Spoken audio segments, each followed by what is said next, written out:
Very good.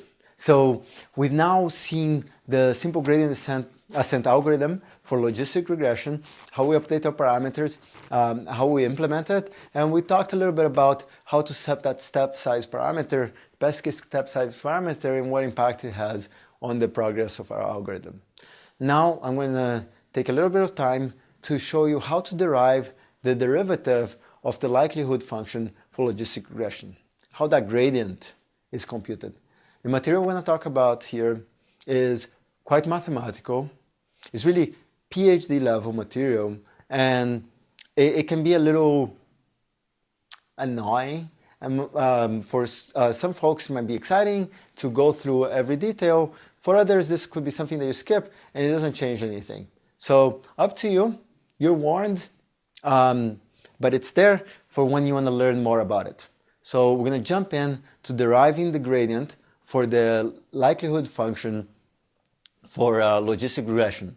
Again, PhD level material. Here we go.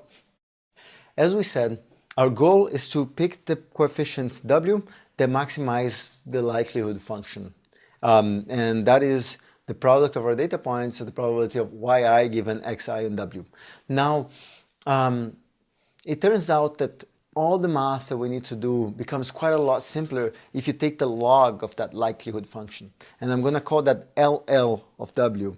And this is the natural log ln, natural log of that product. Now, it turns out that for most machine learning, especially for probabilistic stuff, you often take the log of, and it usually makes your math a lot simpler. So logs are your friends.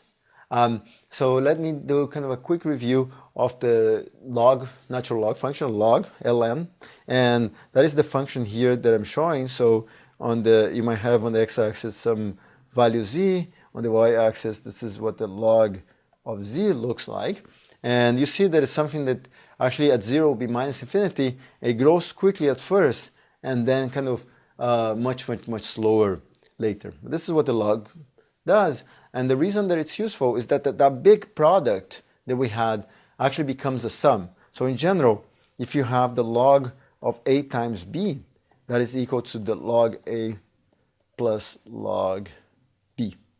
And similarly, if you have the log of a over b, that is the log of a minus the log of b. Here's a side note. I remember in high school, I think, I learned about the log function and that the log of a times b is log a times plus log b. And I thought, oh my God, this is the most useless thing I've ever seen. Why are they spending time teaching it? And it really took about 6 years before I saw that it was actually useful for something, and it's actually extremely useful for machine learning. You know, funny side note. But anyway, log has some very interesting properties. The other property it has is that if you take a function f and you compute its maximum, taking the log doesn't change anything. So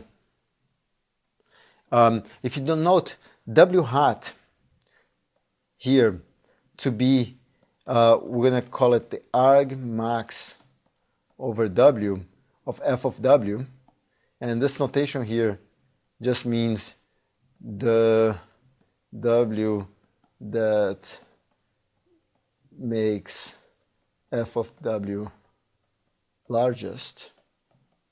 And if we were to take the log of that function, let's call w hat underscore ln to be the thing that maximizes the log of f of w.